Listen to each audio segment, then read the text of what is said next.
Bonjour tout le monde. Alors, dans cette vidéo, j'ai pour ambition de vous présenter 5 points en anglais, 5 conseils qui vont vous permettre de vous améliorer.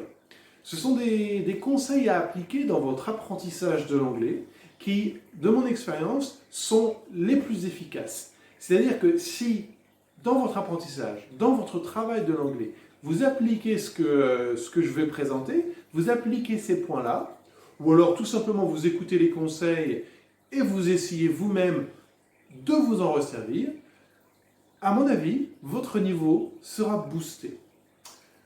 Ces points donc sont classés par ordre de difficulté. Il y a de l'oral, il y a de l'écrit. Je vous laisse les découvrir.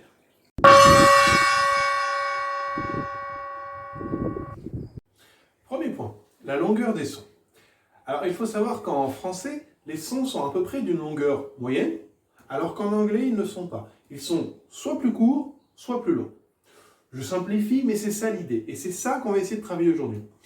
D'autre part, ce travail il est très intéressant à faire parce qu'il n'est pas très compliqué, il est assez simple, assez accessible, mais il permet vraiment, il est très rentable parce qu'il permet vraiment d'améliorer la qualité de son anglais oral. Si vous bossez un petit peu ça, votre niveau d'anglais oral va être vraiment transformé, enfin amélioré. Alors, donc la longueur des sons. Je vous ai mis à chaque fois la transcription phonétique, assez simple à comprendre, hein, vous ne cherchez pas la petite bête, c'est assez simple. Transcription phonétique ici, et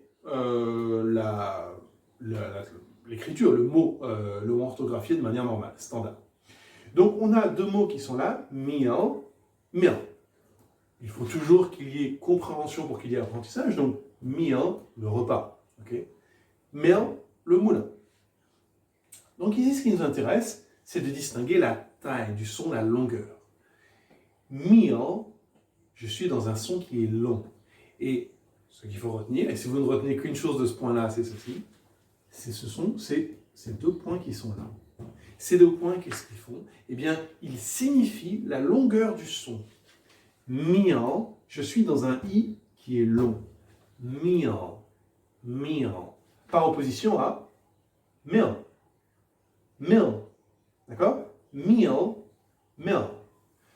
Donc vous remarquez bien qu'ici on est dans un son qui est long et un son qui est court. Alors qu'en français, si on prenait un son équivalent, 1000, j'ai tapé dans le 1000 ça va pas au milieu. Tandis que là, soit long, soit court. Meal, meal. Deuxième petit exemple, food, foot. Food, foot. Alors, les sons ne sont pas exactement les mêmes, j'ai un peu triché, mais ça vous donne une idée. Donc, la nourriture, le pied, je pense qu'il n'y a pas de problème pour tout le monde. Mais même chose, on est soit dans le long, soit dans le court. Food, foot. Donc, retenez bien les deux points. Et quand vous cherchez la transcription phonétique d'un mot sur lequel vous travaillez, un mot-clé par exemple d'une production orale ou un mot-clé que vous savez que vous allez utiliser, recherchez ces deux points-là. S'ils y sont, ça veut dire que votre syllabe, que votre son en tout cas, il est long, et ça il faut le signifier. Rappelez-vous en français, on est à peu près au milieu, en anglais on est soit dans le court, soit dans le long. Donc, food, foot. Voilà.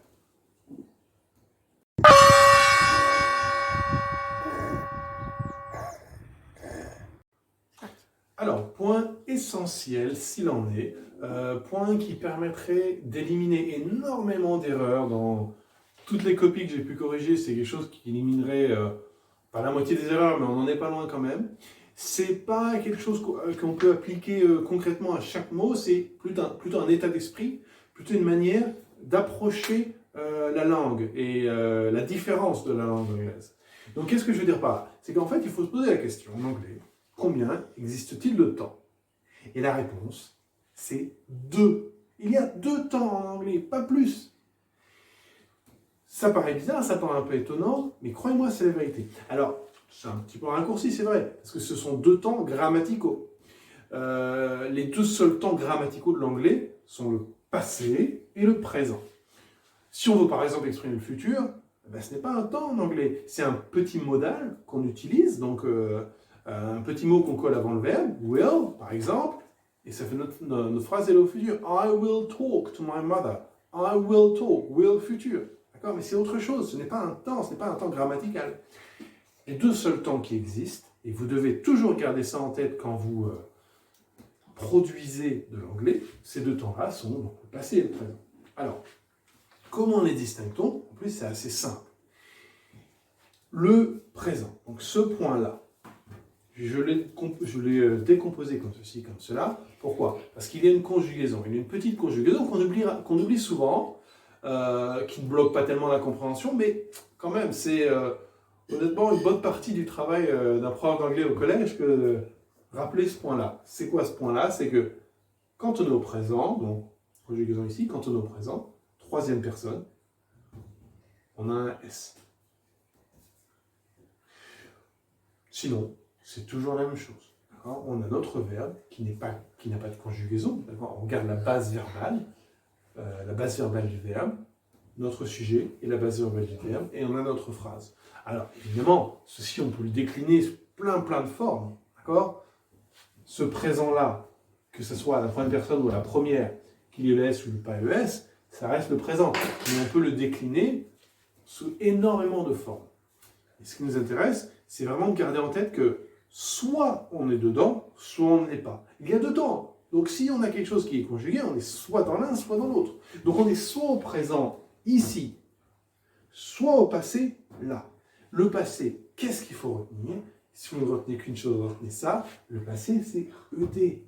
On prend notre base verbale, notre verbe, en fait. Et qu'est-ce qu'on fait à la fin? On lui colle ED. C'est tout. On colle ED à la fin de notre verbe. I talked to my mother. Ça ne change même pas si on prend she. She talked to me. D'accord? I, you, she, he, peu importe. C'est toujours la même chose. ED à la fin du verbe. Et c'est comme ça qu'on prend le passé en anglais, rien d'autre. Alors évidemment, je simplifie parce que le passé, encore une fois, même que le présent, il peut se décliner sous plein de manières, mais ça, c'est la base. C'est-à-dire que si on maîtrise ça, ensuite le reste, ça vient. Mais si ça, on n'est pas trop sûr, eh bien, c'est ça qu'il faut bosser ensemble. D'accord? Donc on a soit le présent, soit le passé. Qu'est-ce qui caractérise le passé? C'est qu'à la fin de notre verbe, on a ED. Et c'est déjà très bien. Alors, évidemment, c'est vrai que des fois, la plupart du temps, en fait, les verbes ne sont pas réguliers comme ceci. Ils sont irréguliers. Ça, c'est un problème. Pourquoi? Eh bien, parce que s'ils sont irréguliers, on n'a pas simplement à ajouter ED, il faut les apprendre. Donc, si on prend le plus courant, celui qui est indispensable, c'est be, par exemple. Be, son passé n'est pas simplement donc I am, ok, mais I was. Ce n'est pas simplement ED. Il y en a plein d'autres, des verbes irréguliers. Je laisse un fichier joint à la vidéo pour les rebosser. C'est quand même quelque chose qui permet de gagner du temps et de gagner en efficacité, de travailler ces verbes irréguliers. Dernière chose, j'ai mis ceci parce que, comme j'ai dit, deux temps, soit présent, soit passé. Ok, c'est une approche. Mais cette approche-là, c'est important de la garder en tête. Pourquoi? Eh bien parce qu'il faut essayer de s'éloigner du fonctionnement du français. Du fonctionnement du français avec tous les temps que vous connaissez, et même les modes que vous connaissez, les conjugaisons, les déclinaisons, tout un tas de choses. Attendez une seconde. Donc, en anglais, on oublie tout ça. On oublie le fonctionnement de la langue française, on essaie de rester dans cette logique. Parce que l'anglais, en fait, est plus simple, en termes de conjugaison, en termes de grammaire. L'anglais reste une langue complexe, d'accord, mais la complexité n'est pas là-dedans, n'est pas dans le fonctionnement de base de ces temps. Donc, retenons ça. Pour ce deuxième point, ça tombe bien, deuxième point, deux choses à retenir. Soit au présent, soit au passé. Et tout le reste s'éclairera.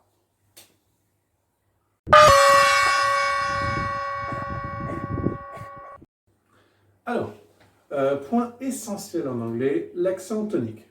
C'est quelque chose qui peut sembler un peu abscon comme ça au premier abord, mais c'est absolument essentiel. Si vous prenez un peu la peine d'y consacrer un peu de réflexion et d'y songer quand vous écoutez de l'anglais, parce qu'évidemment une langue, il faut la vivre un petit peu pour pouvoir progresser, mais si vous la vivez et en plus vous vous posez la question de comment exactement où se place l'accent, avec les conseils que je vais vous donner, eh bien votre pratique, votre immersion va être vraiment rentabilisée. C'est quelque chose qui est typique à l'anglais. Si on prend l'exemple du français, donc français je parle de manière assez monocorde, comme ça, monotone, j'ai une petite intonation à la fin de mes phrases, des fois, en question, etc. Mais je suis dans une langue syllabique en français. Si je prends souvent une langue, les langues asiatiques vont être des langues tonales. Par exemple, si je dis tuk mun namoy ou an an en vietnamien, on a des toutes petites nuances de son qui en fait traduisent énormément. Ça, ce sont les langues tonales. Heureusement, je ne vais pas parler de langue tonale aujourd'hui, c'est simplement pour vous dire que syllabique comme au français, japonais d'ailleurs, c'est une question, tonal comme vietnamien ou mandarin d'autres langues, eh bien, en anglais, on oublie tout ça, on passe dans un autre système, on passe dans le système de l'accent tonique. Donc, qu'est-ce que ça veut dire? Comment ça marche? Alors, même chose que pour le premier point, je vous ai mis deux mots, banana, humankind, je vous ai écrit là, avec la transcription phonétique. Ici, donc ici et là. Qu'est-ce qu'on recherche? Eh bien, on recherche en fait le fait qu'en anglais, les trois syllabes qu'on peut avoir là, en fait, là, là, rien du tout, là, là et là, ces trois syllabes-là n'ont pas la même importance au moment de l'élocution. Elles n'ont pas la même importance, pourquoi? Eh bien parce qu'il y en a une qui est accentuée, il y en a une qui est tonique, qui est prononcée plus que les autres. Alors souvent, les bons élèves veulent bien faire et prononcent effectivement une syllabe plus que les autres, mais prononcent les autres aussi correctement. Du coup, ça donne quelque chose qui n'est pas bon parce que tout est accentué. Donc attention à ça. Si on accentue une syllabe, ça veut dire que par contraste, les autres le sont moins. Pas évident. Hein. Alors, j'espère que vous voyez ici ma petite transcription phonétique. Et ce qu'on recherche en fait, c'est ça. C'est ça la clé. C'est cet accent, c'est ce petit symbole-là. Qui veut dire quoi? Eh bien, qui veut dire que la syllabe, première syllabe, deuxième syllabe, troisième syllabe, la syllabe qui suit ce symbole est accentuée. Banana, banana. I'm eating banana, banana. Est-ce que vous entendez la deuxième syllabe accentuée? Banana, banana. C'est vraiment celle-là qui prend toute son importance. Alors souvent en classe ou dans d'autres méthodes, on va la souligner comme ça, pour mieux la voir, pour se rappeler que c'est celle-là qui est accentuée. Peu importe le système que vous avez, mais sachez que souvent sur Internet, dans les dictionnaires, eh bien, on va retrouver ça. Bon, je vous rappelais avant pour le premier point, celui-là veut dire qu'il est long. Hein, le A qui est là est long, mais celui-là, ce petit symbole, en fait le plus petit symbole, c'est le plus important. Ce qui suit est accentué. Voilà pour ça. Deuxième exemple, plus compliqué. Humankind, humankind.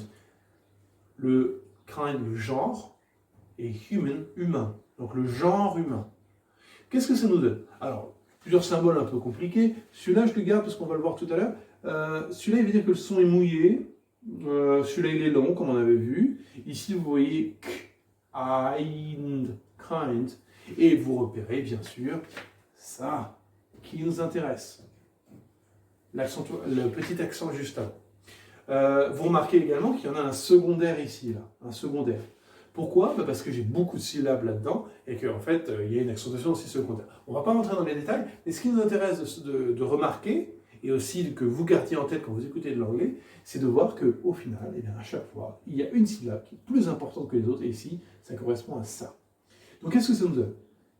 Humankind, humankind, humankind, humankind. Clairement, celle-là, c'est la plus importante. Et celle-là, accentuation secondaire, mais qui est importante. Au passage, je vous rappelle que le H en anglais se prononce. Si je transcrivais phonétiquement un mot français, le H, je ne le mettrais pas, parce que le H en général, enfin, tout le temps, il est muet en français. En anglais, non, c'est une consonne à part entière. Donc, d'accord? Humankind. Accentuation secondaire, accentuation principale. Humankind. Voilà pour ça. Donc, absolument essentiel, quand vous cherchez un mot, notez la phonétique qui est écrite dans le dictionnaire ou dans le dictionnaire phonétique. Il faut absolument, en même temps que l'orthographe, noter ceci. Il y a des études qui ont été faites. Je me souviens, j'avais un de mes professeurs à l'université qui avait fait sa thèse sur le fait qu'en anglais, qu'un locuteur natif de l'anglais, quelqu'un dans l'anglais, c'est la langue natale. Et bien, il va chercher en premier où est-ce que vous mettez l'accent sur votre mot. D'accord? Quelle syllabe vous accentuez, donc où vous...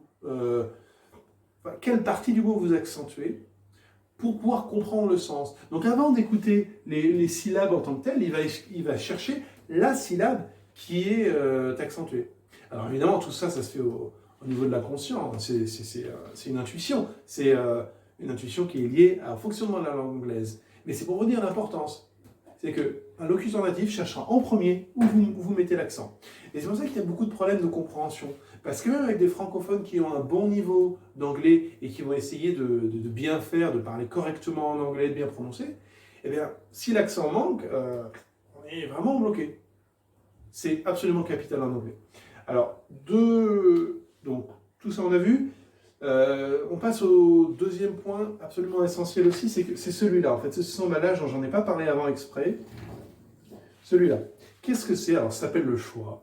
Et c'est tout simplement le son le plus important de la langue anglaise.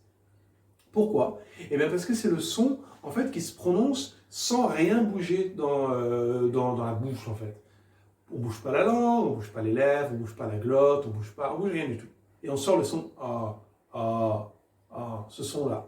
Et ce son-là, il est important parce qu'il permet de noter le contraste. Vous voyez que ici, tous les A, normalement, on prononce A, d'accord? Mais en anglais, non. Pourquoi? Parce que celui-là, on va le prononcer A. Pourquoi? C'est la syllabe accentuée. Na, d'accord? Mais les autres, comme on accentue celle-là, eh bien, les autres syllabes, on n'a pas le temps de les prononcer correctement. Donc, elles perdent de l'importance. Elles ont une prononciation qui n'est pas forte. Donc, une prononciation faible. Une prononciation faible. Et c'est ce que transcrit ce symbole-là. Banana. D'accord? Donc, on prononce le son de manière faible. Vous le retrouvez dans tous les mots. À chaque fois que dans un mot, une syllabe est accentuée, normalement, l'autre son voyelle qui suit, eh bien, il va avoir celui-là. Alors, pas toujours, je suis obligé de simplifier, mais vous comprenez que ce son-là, ça veut dire que ce n'est pas accentué. C'est un schwa, ce n'est pas accentué. Voilà. Et autre chose, comme je l'ai dit, le plus petit symbole. Mais le plus important, c'est la petite apostrophe qu'on retrouve là et qu'on retrouve là. Donc, ce qui suit, eh bien, est accentué.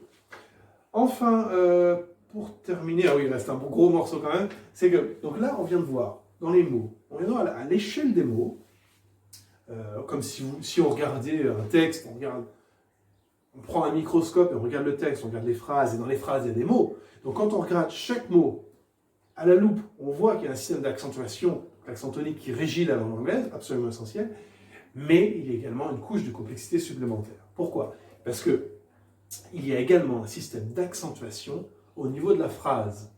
D'accord? Donc, humankind, je mets syllabe accentuée dedans, pas de problème. Mais si je mets humankind dans une phrase, eh bien, il sera soit accentué, soit pas. Donc, un petit exemple plus simple ici, pour voir l'accentuation à l'échelle de la phrase.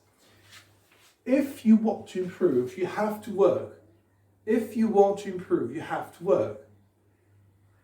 On pourrait faire ça en exercice, malheureusement, ça ne se prête pas très bien à l'exercice de la vidéo, mais on pourrait essayer de regarder, quand on prononce ceci, quels mots sont accentués ou pas. Alors, déjà, quelque chose de très rassurant, c'est que ce qui est accentué, ce sont les mots importants, évidemment. Les mots qui ne sont pas vraiment nécessaires, ils vont être relégués au second plan. Par contre, les mots clés, les mots essentiels dans la phrase, ça va être les mots qu'on va accentuer. Donc, on regarde un petit peu en détail. If you want to improve. If you want to improve.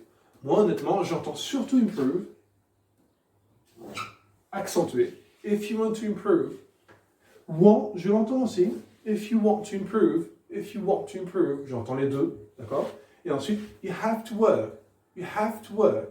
J'entends vraiment le have. Alors, have to, on doit le faire. Malheureusement, c'est surtout have qui est accentué. Mais bien sûr, work, qui est un mot-clé dans la phrase.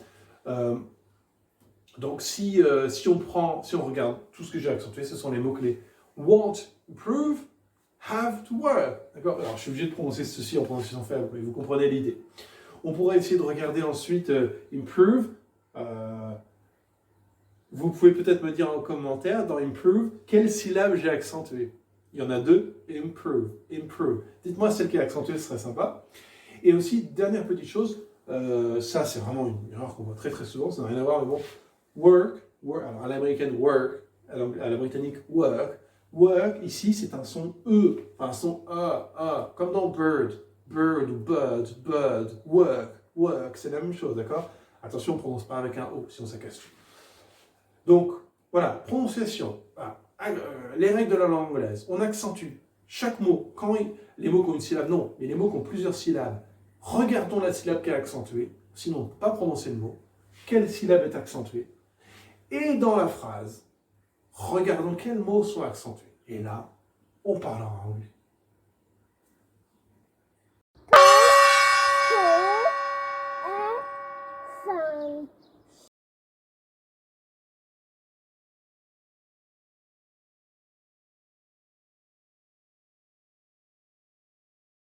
Ok, alors, nouveau point, le doublement ou le non-doublement des verbes en anglais, ou SVO, sujet, verbe, objet.